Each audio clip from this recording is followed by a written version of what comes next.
Après la vidéo que je t'ai présentée hier sur l'action FDJ avec les opportunités sur 2025, je n'ai pas réussi à dormir. Une question cruciale traversait mon esprit. C'est quoi le pire? Acheter des actions FDJ ou acheter des tickets à gratter tous les jours? Alors, gagner de l'argent avec les jeux ou investir dans la bourse? On va faire la comparaison et je suis sûr que vous allez être surpris du résultat. C'est parti. Nous allons donc comparer un investissement de 3 euros par jour depuis l'introduction en bourse de l'action FDJ et 3 euros par jour dans le ticket à gratter Vegas, pareil, de la FDJ. On commence donc avec une même base, 3 euros d'investissement par jour. On prend la période du 21 novembre 2019, date d'introduction en bourse ou pas loin de l'introduction en bourse de l'action FDJ, jusqu'à aujourd'hui en janvier 2025, soit environ 1872 jours pour un total de 5616 euros d'investissement dans chaque scénario. Je vais bien sûr, pour répondre à cette question existentielle, simplifier les choses. Je vais prendre un prix moyen de l'action FDJ de 28 euros sur toute la période. Vous aurez acheté environ 200 actions FDJ. Aujourd'hui, le cours actuel est de 36 euros et quelques. La valeur totale de votre portefeuille serait de 7391 euros, avec quand même une belle plus-value. Plus-value de 1775 euros. C'est pas mal quand même. Et ce n'est pas fini. Les actions FDJ versent également un dividende chaque année. Voilà ce qu'on aurait pu avoir comme dividende depuis 2020. Alors je vous rappelle, 2020 c'était 6 centimes par action, 2021 90 centimes, 2022 1,24 €, 2023 1,37 € et 2024 1,78 €. Ça fait un total de 5,35 € par action en tout. Pareil, vous auriez pas eu forcément les 200 actions à chaque fois vu qu'on achète en DCA, donc en entrée fractionnée, mais bon bref, c'est pour simplifier. Avec vos 200 actions, vous auriez reçu environ 1 073 €, donc entre 1 000 et 1 073 € de dividendes cumulés, ce qui porte votre valeur finale d'investissement à 8 464 € quand même. Le scénario de les tickets à gratter Vegas de la FDJ.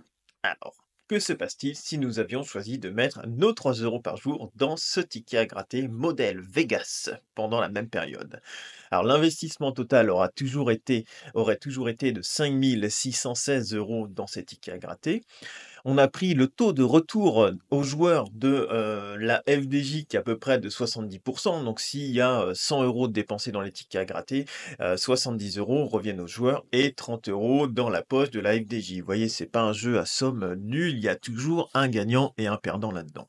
Eh bien, en prenant cette moyenne de 70 de retour aux joueurs, on va dire que vous n'êtes pas un vénard, mais vous n'êtes pas non plus un poissard, vous auriez récupéré environ 3 931 € sur votre investissement de départ. La perte totale estimée est donc de 1 684 € par rapport à votre investissement initial. Donc même si on suppose qu'on a la chance de gagner de temps en temps, on finit toujours avec moins que ce qu'on a misé au départ. Alors maintenant, on va faire le tableau récapitulatif de tout ça. Alors, c'est quoi le pire? Acheter des actions FDJ ou acheter un ticket à gratter Vegas? Eh bien, si on prend notre montant investi de 5 616 €, on peut voir que la valeur finale de nos actions FDJ serait environ dividende cumulé de 8 464 €, donc entre 8 300, vous voyez, à peu près, si on chipote pas trop sur les dividendes, parce que j'ai moyenné les choses, et le ticket à gratter, vous aurez environ 3 900, 4 000 balles qui vous restent dans votre poche. Donc, qu'est-ce qu'on peut voir? C'est que dans un des cas, eh bien, ça vous tire vers le haut et dans l'autre, ça vous attire inexorablement vers le plancher et les 0 € tout à refaire.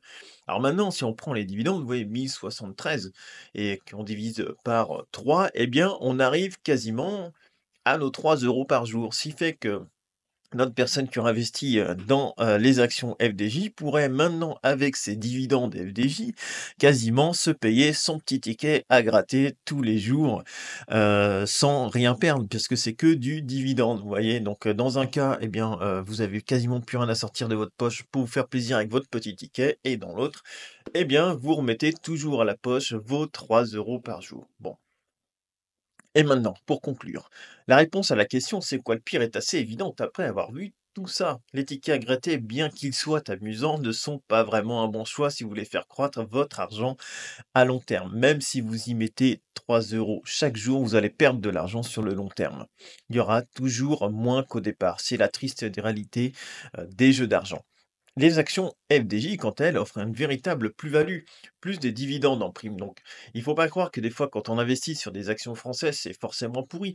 Là, FDJ, elle a fait un parcours, on va dire, correct. C'est pas le Nasdaq, c'est pas le SP 500. Elle a fait un parcours correct, elle verse des dividendes. Bah, c'est pas une mauvaise action. Et puis, bah, ma foi, vous auriez votre petit ticket à gratter de 3 euros par jour.